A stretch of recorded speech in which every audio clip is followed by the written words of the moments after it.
উড়িষ্যায় সম্বলপুরে শ্রমিকের মৃত্যু হয়েছে, মুর্শিদাবাদে তৃণমূলের তরফ যে কোনো মৃত্যু দুঃখজনক, কিন্তু যে কি অভিযোগে মৃত্যু হয়েছে জেনে বলতে হবে। তৃণমূল অভিযোগ করছে ওখানে বাংলা বলার জন্য বিজেপি মিথ্যে কথা বলছে। তাহলে তো মমতা ব্যানার্জির যত ঘনিষ্ঠ লোকের সব হোটেলগুলো পুরীতে আছে, ওনার আত্মীয়দেরও আছে শুনেছি। সেই হোটেলগুলো তো আগে ভেঙে দিত, তালা লাগাতো। উনি যতই কালচারাল সেন্টারকে জগন্নাথ ধাম বলে লিখুন না কেন, মানুষ কিন্তু এখনো পুরী যায়। সবচেয়ে বেশি লোক কলকাতা থেকে যায়, দক্ষিণ কলকাতা থেকে যায়, ভবানীপুর থেকে বেশি যায় ওনার বিধানসভায়। তারা গিয়ে বাংলাতে কথা বলে, প্রসাদ গ্রহণ করে, বিচে ঘুরে আনন্দ করে। আপনি একটা গাড়ি নিয়ে এক্ষুনি বেরিয়ে যান, ঘন্টা 7 লাগবে। নইলে বন্দে ভারত করে দিয়েছে, সকালবেলা উঠে পড়বেন, 5 ঘন্টায় পৌঁছে যাবে।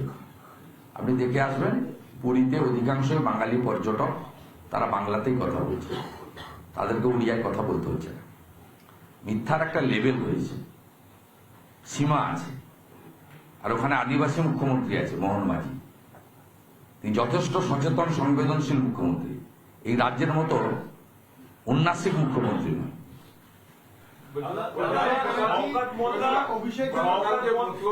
মতুয়াবাড়ির যে ঝামেলা, তাতে মমতা ব্যানার্জির তরফ থেকে কমপ্লেন করা হয়েছে এবং তাতে এফআইআর এর প্রথম নাম হচ্ছে কেন্দ্রীয় মন্ত্রী শান্তনু ঠাকুর।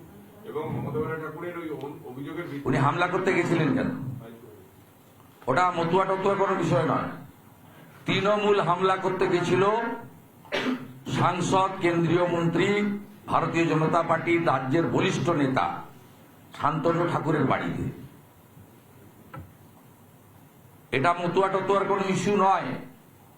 আমি যদি হামলা করতে যাই, আমি হিন্দু শুভেন্দু অধিকারী, ব্রাহ্মণ বাড়ির ছেলে শুভেন্দু অধিকারী হিসেবে আমার পরিচয় হবে না, আমি হামলাকারী হিসেবে পরিচিত হব।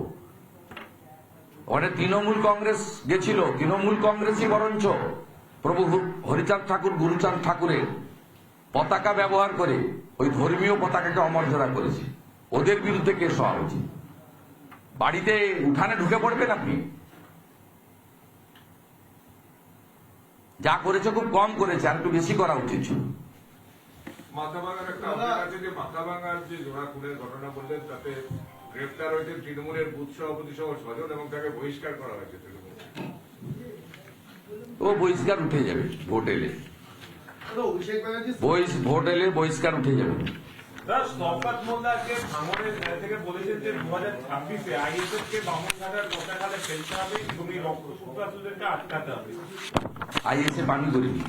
না, নওশাদ সিদ্দিকী বীর সাহেবকে জিজ্ঞেস করুন, আমি আইএসএফ করি, আমি ভারতীয় জনতা পার্টি। শুভেন্দুদা, অর্জুন সিং, আপনি যদি বলেন শওকত মোল্লাকে, আমি মমতা ব্যানার্জির ভাষায় বলি, বোম বাঁধে বোম মারে। আমার কথা নেই, মমতা ব্যানার্জির।